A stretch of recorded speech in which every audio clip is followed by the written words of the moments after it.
Bienvenidos a un nuevo coloquio de Sanidad. Hoy, en esta ocasión, contamos con 3 médicos expertos que nos van a permitir profundizar en el abordaje de la salud con perspectiva de género.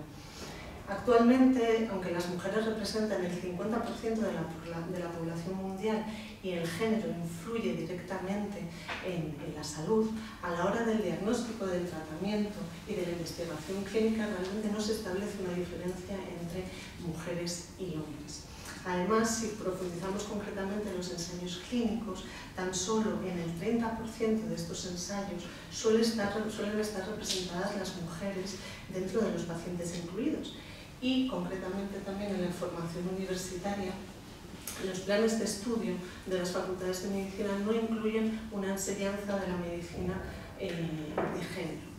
Para profundizar sobre estos temas, pues tenemos, como he dicho, a 3 grandes expertos. En primer lugar tenemos a la doctora Carmen Gallardo. Ella es decana de la Facultad de Ciencias de la Salud de la Universidad Rey Juan Carlos de Madrid y también es vicepresidenta de la Conferencia Nacional de Decanos de Facultades de Medicina. Un placer, Carmen. Un placer. A su lado tenemos a la doctora María Teresa Ruiz Cantero, que ella es catedrática de Medicina Preventiva y Salud Pública de la Universidad de Alicante. Y contamos con la presencia del doctor Manuel Anxo Blanco, que es director ejecutivo de Relaciones Institucionales, Acceso y Comunicación Española. Muchas gracias a los 3 por asistir. Y lanzo la primera pregunta, que si quieres, Carmen, comenzamos contigo. Y la pregunta es: ¿qué papel tiene el abordaje de la salud con perspectiva de género para impulsar la salud integral de la mujer? Bueno, yo creo que tiene un papel primordial. Fundamentalmente porque nosotros, cuando hablamos de salud y hablamos de determinantes de la salud estructurales, la perspectiva de género, el género ya de por sí lo es un determinante. Y ya la palabra lo implica, ¿no? Determinante de la salud implica directamente en la salud. Pero sobre todo yo creo que hay un tema que no podemos olvidar, y es la desigualdades sociales en salud, en el que realmente se ve cómo el género no está tratado como tiene. Esa perspectiva de género es escasa y se ven las diferencias tan grandes que existen a nivel de género entre hombre y mujer, y sobre todo, como podremos ver más tarde, en relación a patologías y a problemas de salud y también de entorno. Yo creo que es fundamental el tema que tenemos por delante. Bueno, el papel desde la perspectiva de género básicamente es, por una parte, según mi criterio, identificar y hacer visibles las diferencias que existen entre hombres y mujeres en la manera de expresarse clínicamente las enfermedades. Eso por una parte, que es un conocimiento que se viene evidenciando desde principios de los años 90. Y luego, por otra parte, y más desde la perspectiva de género, como comentaba Carmen, la idea sería entender que la perspectiva de género y la perspectiva de los derechos humanos es muy parecida, están muy relacionadas, en el sentido de que los derechos humanos de atención sanitaria, a igual problema de salud, son derechos humanos de tercera generación, así se llaman, y la verdad es que mundialmente no se alcanzan. Es decir, Naciones Unidas vino a decir que el acceso, el uso y la calidad asistencial tenía que ser la misma ante el mismo problema de salud. Y esto es algo que nosotros vamos evidenciando, quienes investigamos desde la perspectiva de género, en que no se da esta circunstancia, en que hay desigualdades en función de si eres mujer u hombre ante el mismo problema de salud. Eso se llama sesgo de género en la atención sanitaria, y como digo, es en perjuicio de las mujeres. Hay mucha evidencia científica en múltiples patologías en nuestra literatura científica. Eso por una parte. Por otra parte, desde la perspectiva de género, tengo que nombrar a una autora que se llama Martha Nussbaum, que fue discípula de Amartya Sen, el Premio Nobel de Economía. Ella ahora mismo es catedrática de filosofía en la Universidad de Harvard, y ella ideó un concepto que es el de agencia. El concepto de agencia significa que se es muy consciente que ante un determinado problema las mujeres no tienen, en comparación con los hombres, el mismo rango de opciones, porque el contexto no se lo facilita. Es decir, que no tienen el mismo grado de libertad, con independencia que tuvieran la misma capacidad que los hombres. Y esto contribuye a que si las mujeres, por ejemplo, quisieran acudir a la atención sanitaria, a determinada atención sanitaria, no siempre tiene la libertad de acudir a ella, aunque la necesitara. Entonces, esto es nuestro interés desde la perspectiva de género, es que se sea consciente de las desigualdades que se pueden producir en diferentes contextos. En mi caso yo trabajo en cómo se producen desigualdades dentro de la atención sanitaria, pero igualmente sucede dentro del ámbito familiar, donde se pueden producir la promoción de la salud, pero también puede ser un factor de riesgo de la salud de las mujeres, o también en el contexto sociolaboral. Digamos que hay, dependiendo de los diferentes contextos, mujeres y hombres no estamos posicionados en la misma posición, ni cumplimos los mismos roles, ni tenemos la misma identidad, y esto hace que haya desigualdades de género en salud, tanto como determinante de la salud, como factor de atención sanitaria, que también puede ser un determinante de la salud. Solo me gustaría remarcar algo que decíais, ¿no? Y es una reflexión alrededor de la evidencia científica, ¿no? Como profesionales sanitarios, como médicos, somos o tomamos las decisiones habitualmente alrededor o teniendo en cuenta la evidencia científica. Y lo citabas, ¿no? Es a partir de los años 90, pero especialmente en los últimos años, donde se ha generado muchísima evidencia científica. Sin embargo, teniendo esa evidencia científica, aún parece que falta la sensibilidad para, con esa evidencia científica, ser conscientes de estas desigualdades en la atención y cómo no somos capaces de traducir esa evidencia científica en una atención realmente que incluya la perspectiva de género en el día a día, en la atención clínica pura, ¿no? Y probablemente tenga que ver con claves de sensibilidad más que de conocimiento, porque los profesionales estamos acostumbrados a leer evidencia científica y a interiorizarla en nuestra práctica clínica, pero sin embargo probablemente no tenemos la sensibilidad para incorporar este tipo de evidencia científica. Sí, no, sí, de acuerdo, pero es que además, vamos, evidencia científica hay muchísimo, pero hay un tema que a mí sobre todo me preocupa, que es el consumo de psicofármacos, por ejemplo. El consumo de psicofármacos es muchísimas otras veces más alto en mujer que en hombre. Y además llega un momento que es que se ha medicalizado el bienestar emocional de la mujer. Si ahí hubiese un conocimiento y saber qué es lo que está ocurriendo, no, yo creo porque la mujer toma psicofármacos o recetados o porque se automedique, me da igual para el tema que estoy planteando, pero realmente hemos medicalizado el bienestar y entonces se trabaja desde ahí, pero no sabemos bien, no se sabe bien por qué y se recurre a utilizar psicofármacos. A mí me parece que es un tema de perspectiva de género puro y duro que va relacionado con lo clínico, ¿no? Sí, de hecho,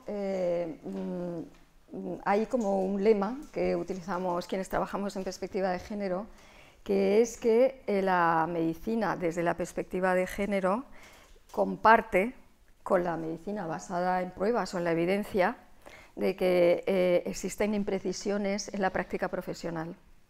Ahí estamos absolutamente de acuerdo. Las razones por las cuales eso sucede y cómo modificarlo, pues si acaso hablaremos con posterioridad, ¿no?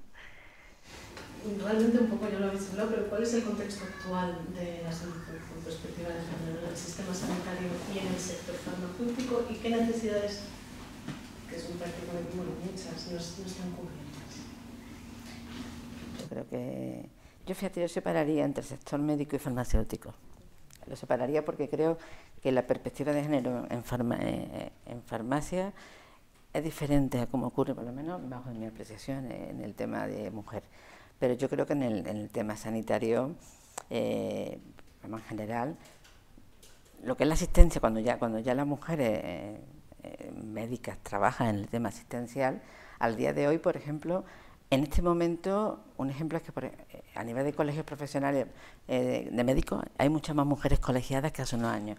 Ha cambiado por completo, pero vamos, casi se ha triduplicado, no, bueno, ha aumentado muchísimo. Pero sin embargo, en el tema asistencial, yo creo que todavía la mujer, por el hecho de ser mujer, tiene una serie de problemas de base. A nivel de mujer, vamos, yo creo que hay un tema que María Teresa trabaja mucho, que es todo el tema de patología, en el que se ve muy bien esa diferencia, pero sobre todo yo sí que creo que estamos viendo que la profesión de medicina es una profesión feminizada totalmente, vamos, tiene más de un 55% de mujeres en todos los sectores, pero no solamente es que lo es que va a serlo. Nosotros estamos ya viendo en las facultades, ahora mismo un 60% de nuestros estudiantes son mujeres y esto, vamos, los máximos residentes que tenemos son mujeres, esto va, vamos, no es que ya está cambiando, pero el futuro es totalmente, va por ese tema. Entonces sí que hay que estar preparado para esta situación. A nivel asistencial, yo creo que a nivel de las patologías sí que hay una brecha importante a la hora del diagnóstico, del uso del sistema, del acceso al sistema por completo, por lo menos bajo mi perspectiva. Bueno, yo creo que, pese a que haya más mujeres, se produce un proceso de socialización dentro de la universidad, igual que se produce en la escuela y en la familia, que de alguna manera todavía está muy influido por lo que se denomina desde la perspectiva de género el androcentrismo, la mirada desde la perspectiva de los hombres histórica, que ha habido dentro del ámbito de la medicina como en cualquier otro ámbito. Yo hace años, muchos, hice un estudio colaborando con la Universidad de Manchester sobre igualdad de oportunidades en el ambiente médico y tuvimos que entrevistar a estudiantes de primero y segundo de medicina, que es población general porque todavía no ha sido expuesta a toda la socialización de la carrera, y le preguntamos si ellos si creían que los chicos servían para unas especialidades y las chicas para otras, o todos para todas. Y en primero y segundo de medicina, ellos decían que los chicos para una y las chicas para otras, pero ellas decían que todos para todas. Pasados los años, volvimos a preguntar en quinto y sexto de medicina, ¿y qué había pasado? Pues que ellos se mantenían, que ellos para unas y ellas para otras, pero ellas habían cambiado y decían como los chicos, ellos para una y ellas para otras, con lo cual, cuando en primero tenían todas las opciones mentalmente las chicas, estas habían sido reducidas a lo largo de la carrera a ellas para una y ellos para otras. Y eso es fruto de un proceso de socialización que se va produciendo en la carrera universitaria, que te van conduciendo a creer que tú vales más para unas especialidades si eres mujer y tú para otras si eres hombre. De todas maneras, respondiendo a la pregunta de las necesidades no cubiertas, yo creo que con la perspectiva que hay, una de las perspectivas que hay en salud pública es la del curso de la vida. Y entonces nosotros analizamos qué necesidades hay por grupos etarios.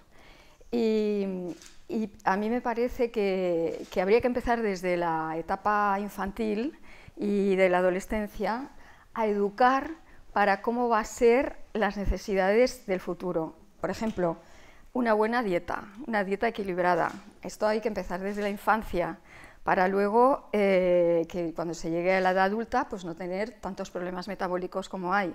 Es un ejemplo. Pues esta es una necesidad no cubierta. El tema educativo, el de la educación para salud o sanitaria, no queda tiempo. Haciendo asistencia sanitaria con la falta de tiempo que hay, no se llega a la educación. Y lo mismo cuando ya llegamos a la etapa adulta, pues la verdad es que todos los problemas crónicos, diría yo, que son claves. Y hay muchas necesidades no cubiertas. La salud sexual, la reproductiva está más cubierta, pero la sexual, somos quizá un país judeocristiano y no nos toca. Y luego yo creo que un tema que corre entre el ámbito sanitario y el social es el de la soledad, un problema que es muy emergente en los países desarrollados, el de la soledad sobre todo de personas mayores, tanto que en Inglaterra existe un ministerio, el de la soledad. Pues yo creo que ahí hay un grupo de necesidades no cubiertas en las mujeres mayores. Muy interesante la reflexión de la soledad, ¿no? Porque es algo que realmente cada vez está impactando más, ¿no? Nuestra sociedad actual. Desde el punto de vista, ¿no? de las compañías farmacéuticas hay como un triple eje, ¿no? Diría yo. Hay un eje que tiene que ver que las compañías farmacéuticas también se han feminizado realmente y es cierto que probablemente es uno de los sectores donde no solo las mujeres representan un porcentaje mayor, sino que además han alcanzado puestos de responsabilidad y de dirección mucho más rápido que en otros sectores. Pero al mismo tiempo, cuando hablamos de necesidades no cubiertas o de investigación, ocurren dos paradigmas muy curiosos. Cuando hablamos de investigación, en ese afán lógico de la estandarización, excesiva nunca puede ser excesiva, sino la estandarización necesaria de los ensayos clínicos, de los resultados, para que después puedan ser aplicados a poblaciones futuras, no se ha tenido en cuenta realmente la perspectiva de género a la hora de diseñar ese tipo de ensayos clínicos, ¿no? Y eso ha dado en determinados, bueno, pues ejemplos que podemos ver o en prensa o resultados de productos que se tienen que retirar por efectos secundarios en mujeres, porque efectivamente los ensayos clínicos estaban diseñados sin la inclusión de esa perspectiva de género. Y al mismo tiempo, una tercera dimensión, no solo el social, otro de los ensayos clínicos, sino una tercera dimensión que tiene que ver con cómo esas necesidades probablemente no cubiertas han sido también no prioritarias a la hora de la inversión, ¿no? Como las compañías pues, no han priorizado áreas pues, del área efectivamente de salud sexual y de otras áreas vinculadas con la mujer que siguen siendo necesidades no cubiertas y siguen teniendo poca inversión a la hora de investigar en esas áreas. De hecho, la siguiente pregunta es cómo debería ser la representatividad de las mujeres dentro de los ensayos clínicos. Si quieres, yo es que llevo tiempo trabajando en ese tema. Desde el año 94 la FDA hizo unas recomendaciones, no son obligaciones, y lo dejó muy claro. La representatividad tiene que ser proporcional al porcentaje de la población consumidora. Pero tienes que plantearlo desde la hipótesis del objetivo, es decir, ¿funciona la eficacia del producto igual en mujeres y en hombres? Y a partir de que estableces el objetivo, tú ya la muestra la diseñas para dar respuesta a esas dos subhipótesis, ¿no? Entonces, es muy fácil, si la prevalencia de un problema, que hay un producto que se está ensayando, es del 10% de mujeres y del 20% en hombres, pues tiene que haber un 10% de muestra de mujeres y un 20% de muestras en hombres. Si eso está como muy establecido, pero no se hace. Es decir, que los ensayos clínicos, yo creo que habría que estar muy agradecidas a las compañías farmacéuticas, porque desafortunadamente en el sector público no invierte mucho, invierte algo, ¿no? Pero en ensayos clínicos de fármacos, pero hay que hacerlo bien.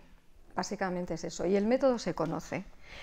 Hay argumentos que se han dado, ¿no? Por las compañías farmacéuticas, vienen a decirte, bueno, es que se hace mucho más complejo el ensayo, el aumento del tamaño muestral encarece los estudios. La verdad es que cuando te pones a mirar ensayos, es verdad que la fase 4 lo encarece, porque ya estamos hablando de muestras muy grandes, pero a veces he mirado, porque la verdad es que ciertas compañías en las que he mirado son muy transparentes y vienen en internet los costes por fase del ensayo, y la verdad es que lo que más se lleva es la publicidad, como el 80%. Es decir, que el ensayo en sí no es lo más caro de todo este tipo de estudios, ¿no? Entonces, se trata de hacerlo bien. Estaremos muy agradecidos, pero no vender más allá de lo que queda. De sí que está muy bien decir, bueno, a ver, la eficacia, la efectividad, la tolerancia, la seguridad, pues ajustarlo a muestras de mujeres y muestras de hombres, porque cierto es que hay reacciones cruzadas con la variabilidad hormonal. Entonces esto hay que tener que tener. Lo que pasa es que al final el ensayo clínico está dirigido por líderes de opinión, que probablemente, líderes de opinión clínicos, que probablemente en su día a día tampoco incorporan la perspectiva de género. Tampoco. Si como profesional no la incorporas en tu práctica clínica, es difícil que cuando vayas a diseñar un ensayo clínico multicéntrico, internacional, vayas a también tener presente esa perspectiva de género en el diseño del estudio, y por lo tanto, pues probablemente todo empieza en esa primera semilla de necesitamos profesionales que incluyan la perspectiva de género en su forma de pensar o de integrar el conocimiento científico, ¿no? Quiero contar dos aspectos en este sentido. Uno, haber trabajado con farmacólogos clínicos, directores de unidad, y hemos publicado conjuntamente al respecto, evaluando, haciendo una revisión sistemática de un producto. Y luego he visto cómo ponía carteles en la Facultad de Medicina buscando chicos para el ensayo. Y digo, ya había aprendido, pero a pesar de todo, ahí estaba. Y luego el efecto secundario que todo esto tiene. Justo hablando con clínicos del Hospital General Universitario de Alicante, en concreto con urólogos, me dice, uy, después de lo que hemos aprendido, ahora somos conscientes de que es mejor a las mujeres darle los fármacos antiguos, que ya sabemos cómo funcionan, porque como los nuevos hemos visto que no han sido ensayados en mujeres, mejor no se los prescribimos. O sea que realmente el efecto secundario de toda esa preocupación es que... La aplicabilidad es complicada, vamos, madre mía. Sí. Carmen, ¿tú cómo piensas que repercute esta falta de representatividad en el diagnóstico y tratamiento de enfermedades? Yo creo que repercute tanto que la salud de la mujer sale mal parada, yo lo diría así, porque claro, aplicamos una serie de reglas globales y cuando vamos a la... Sí, yo creo que hay que recordar que somos diferentes, pero es que, por ejemplo, la metabolización hepática de la mujer cambia una serie de enzimas a nivel del tema del tejido graso. La dosis de un medicamento, por ejemplo, va a ser que la cantidad, el tamaño de la dosis va a ser diferente en una mujer que en hombre. Bueno, aparte de otros factores, ¿qué pasa? Que se está utilizando a lo mejor la misma dosis y realmente, en este caso, la mujer sale mal, es decir, mal, está utilizada mal la dosis. Creo que en muchísimos fármacos y en muchísimos temas puede repercutir negativamente.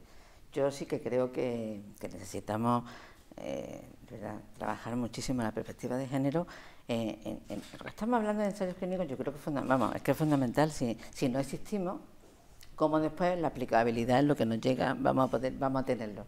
Pero sobre todo, se plantea un tema anteriormente que yo creo que es básico.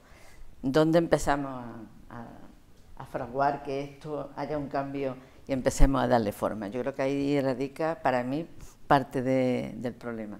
Yo tengo opiniones personales, que no tengo ningún problema para contarles, pero sí que creo que necesitamos trabajar más. A ver, trabajar se ha trabajado mucho, sino asumir una responsabilidad en el tema. Para mí, por lo menos, va por ahí. ¿Y qué papel debe tener la universidad? La universidad debería... Una cosa es lo teórico, ya lo sabemos, otra es lo práctico. A nivel teórico tenemos todo, clarísimo. Vamos, esto de los objetivos del desarrollo, el objetivo de la perspectiva de género, creo que todos los conocemos. El papel aguanta todo, pero una cosa es el papel y otra cosa es la realidad.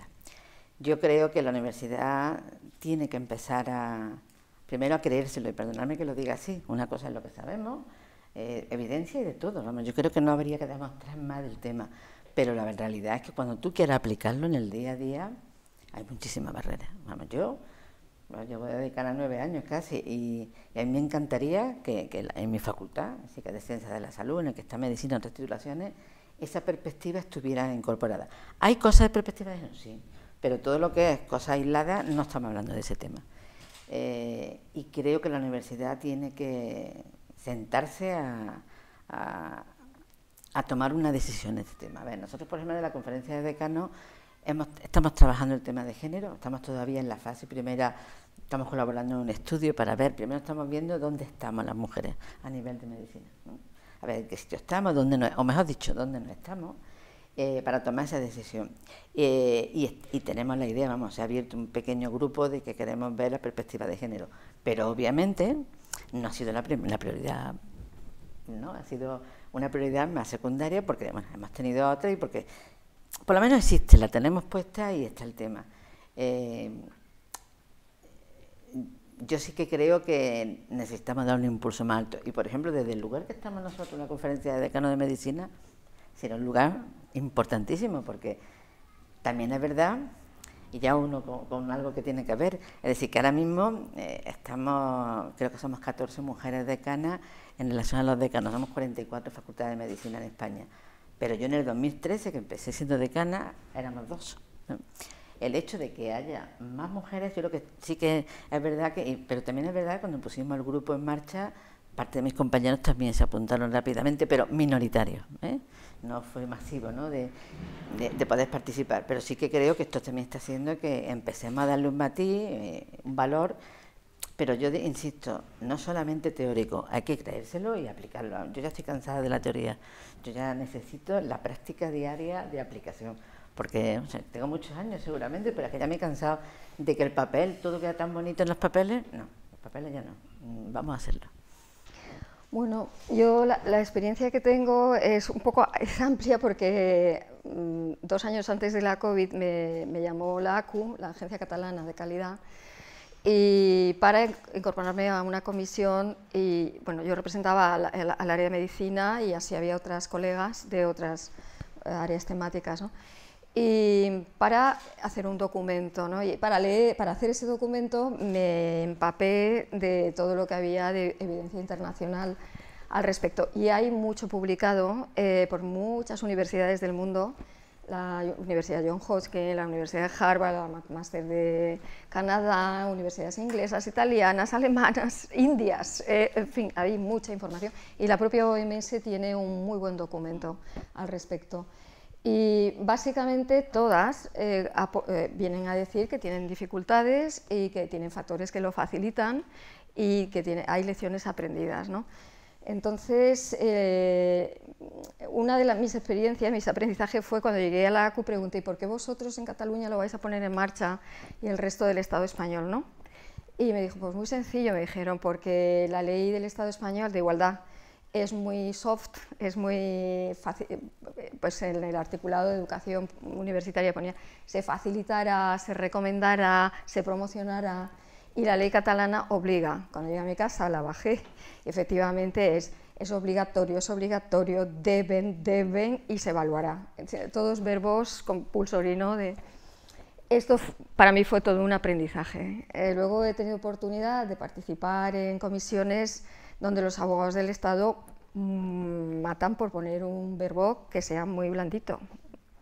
Esto es un aprendizaje. Luego, nosotros tenemos todo el ámbito de las universidades catalanoparlantes, la Xarxa Vives, la Red Vives, y ahí han tenido y tienen un gran proyecto de elaboración de monografías por carreras universitarias. Yo hice la de Medicina y Género, y estas monografías primero salieron en catalán, luego tradujeron al inglés, luego tradujeron al castellano, y ahora las gallegas las han traducido al galego. Y ahí vienen a decir el know-how de cómo incorporar la perspectiva de género. Cuando mi universidad, la de Alicante, quiso solicitar de nuevo la carrera de medicina a la NECA, mi vicerrectora de Igualdad me pidió colaboración y inicialmente el vicerrector de estudios no lo veía. Así que traduje muchos materiales ella se los pasaba hasta que dijo, ahora lo entiendo. Básicamente lo que tiene que estar muy claro es que hay muchas patologías, no todas, pero muchas, que tienen diferentes signos y síntomas en mujeres que en hombres. Y como se ha estudiado en su mayoría muestras de hombres, pues este conocimiento de que las mujeres puede que se exprese la enfermedad de manera diferente no se ha estudiado, con lo cual se retrasa el diagnóstico y se retrasan las terapias. Claro. Esto conlleva discapacidad, problemas en calidad de vida y en bienestar. Bueno, yo ahora mismo ya sé que las enfermedades que son más prevalentes en un sexo, donde hay más problemas de diagnósticos en el otro, es decir, que las patologías que son más frecuentes en mujeres, también el sexo hombre, los hombres, pueden haber un infradiagnóstico, un retraso de diagnóstico, es decir, que la perspectiva de género contribuye al beneficio de las mujeres, pero también de los hombres. Pero eso tiene que llegar a la formación universitaria. En el año 90, cuando salieron los primeros estudios de sesgos de género publicados, las primeras investigaciones, yo pensé que lo que no había era conocimiento de estas diferencias. Pero han pasado 30 años y si hay una mala práctica profesional desde la perspectiva de género, no es por voluntad de los profesionales, es que no han aprendido en la carrera universitaria este conocimiento. Es una cuestión de conocimiento que existe ya, porque hay muchas publicaciones, pero no se transfiere a la universidad, a la carrera universitaria. Bueno, la cuestión, según todo lo que leí durante mucho tiempo, es que es menester incorporar la perspectiva de género de manera transversal en toda la carrera. ¿Y esto qué significa? Coger todas las fichas de todas las asignaturas y desde las competencias, los contenidos y los resultados de aprendizaje que lleven incorporadas las diferencias por sexo, diferencia entre hombres y mujeres, desigualdades de género, y que se examine, según lo que yo he leído, entre un 10 o 15% de las preguntas de los exámenes tienen que llevar preguntas de diferencias por sexo o de desigualdades de género. Es decir, que yo creo que ya hay recetas. Lo que pasa es que efectivamente tiene que haber una voluntad política. Yo creo, fíjate, yo lo tengo clarísimo y posiblemente estaré confundida, pero hay un lugar en el que se podía hacer rápidamente. Nosotros pasamos una acreditación en las universidades, todas las titulaciones. Bueno, primero para pedirla, después una acreditación que se hace cada X años y tenemos que, es como dijéramos, una evaluación de lo que estamos haciendo. Bueno, pues si en esa acreditación para pedir un título o en las renovaciones se incorpora la perspectiva de género, por base, porque las leyes las tenemos, saldría rápidamente, porque si tú la pides y no la tienes, no te lo van a dar. Si tú pasas una acreditación y esa perspectiva va incorporada, y yo creo que eso sería un avance, como se hizo, por ejemplo, en el tema de discapacidad, en su momento con otros temas.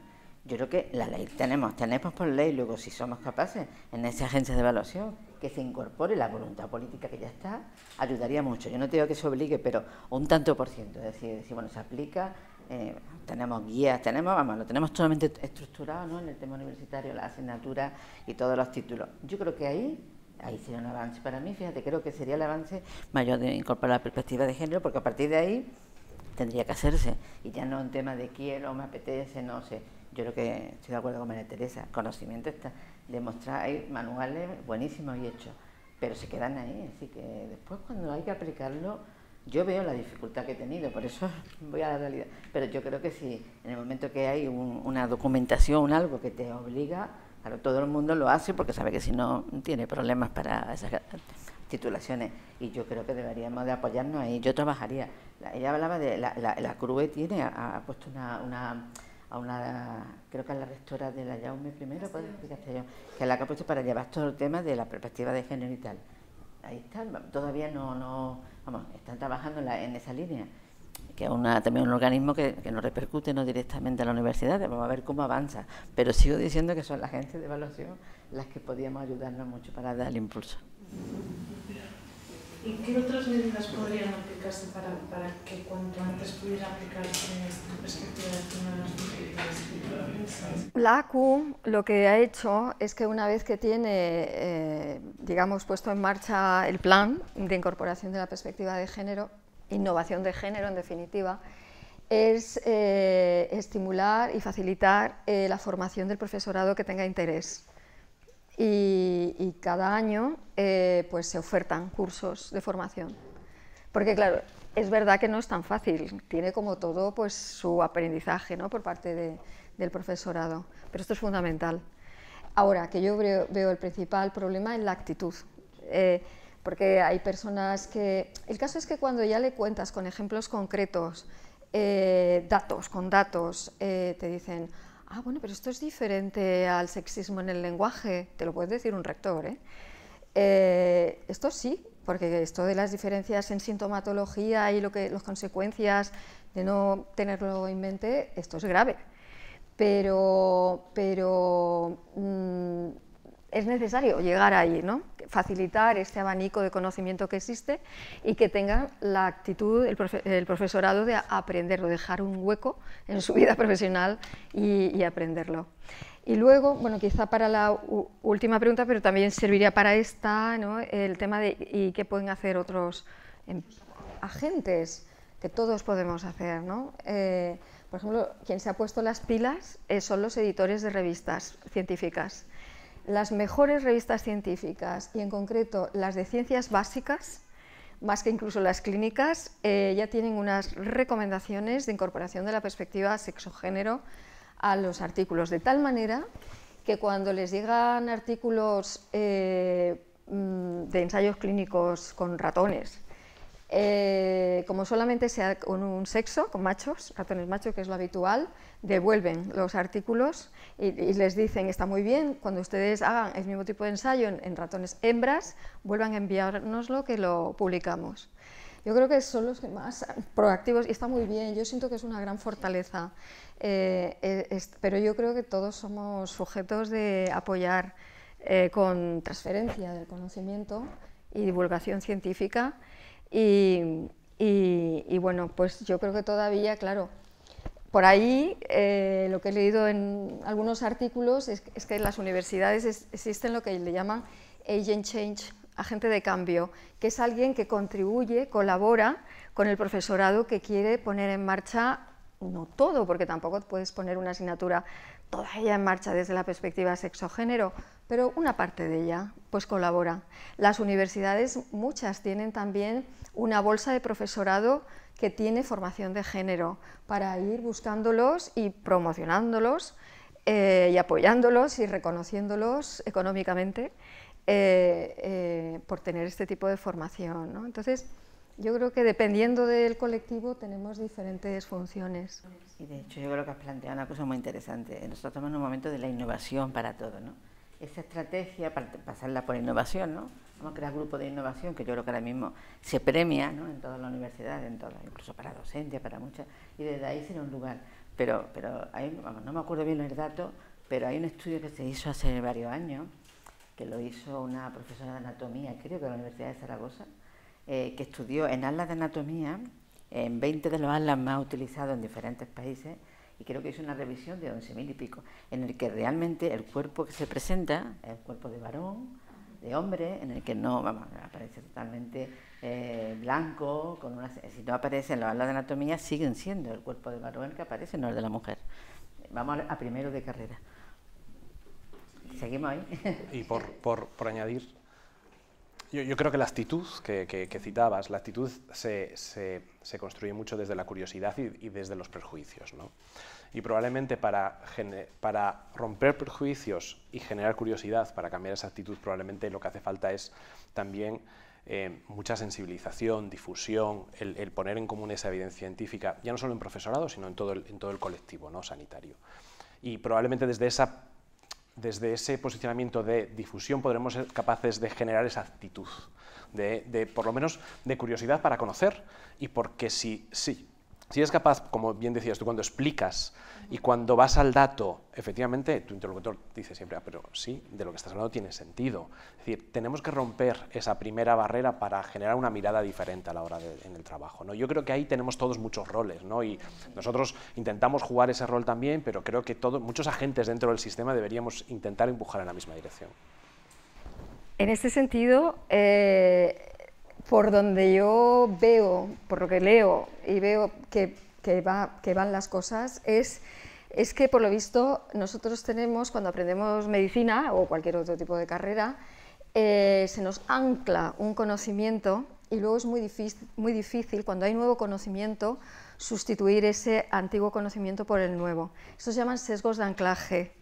Y hay sesgos cognitivos inconscientes que se producen cuando se trata a una mujer respecto a cuando se trata a un hombre, que es algo inconsciente que subyace y que hay que verificar, indagar en cómo evidenciar que existen esos sesgos y que ante, por ejemplo, una mujer con dolor que está muy bien arreglada, que ya sabemos que las mujeres cuando van al médico se ponen la mejor ropa interior y exterior y se arreglan mucho, no piensen que por estar tan arreglada es tan peor de salud que si es un hombre que a lo mejor les duele la misma rodilla, por ejemplo.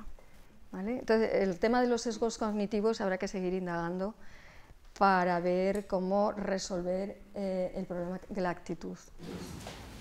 Y ya la última pregunta que me gustaría haceros es ¿cuándo creéis que debería incorporarse la perspectiva de género en las facultades de medicina? ¿Es algo urgente?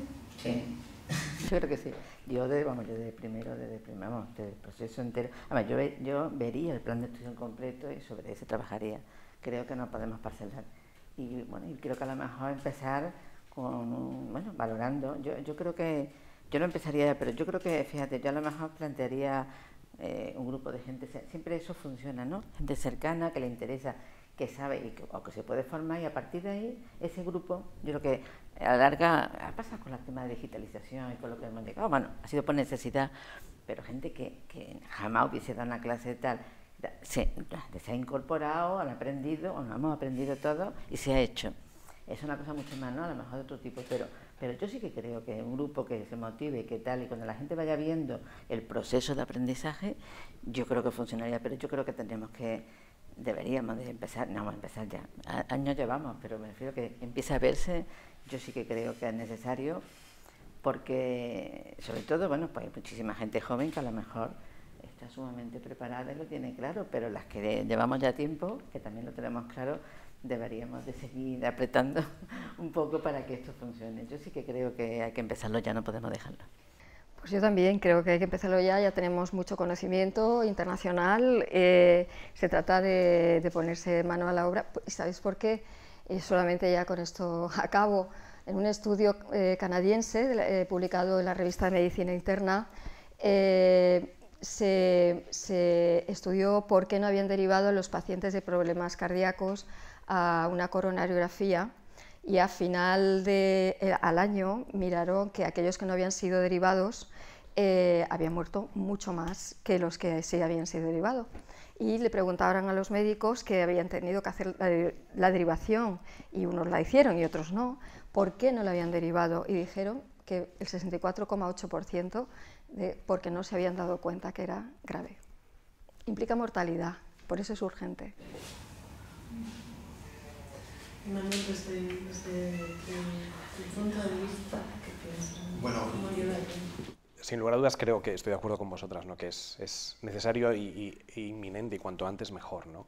Y lo difícil es llegar a esa transversalidad, ¿no? Porque probablemente no es un conocimiento aislado, sino que tiene que empapar o formar parte del conocimiento científico.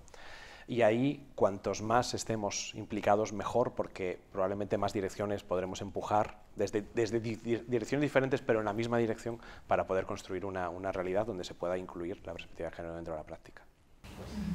Muy bien, pues muchísimas gracias a los tres por vuestro conocimiento. No tenemos tiempo para más, así que gracias a todos, y podéis seguirnos en www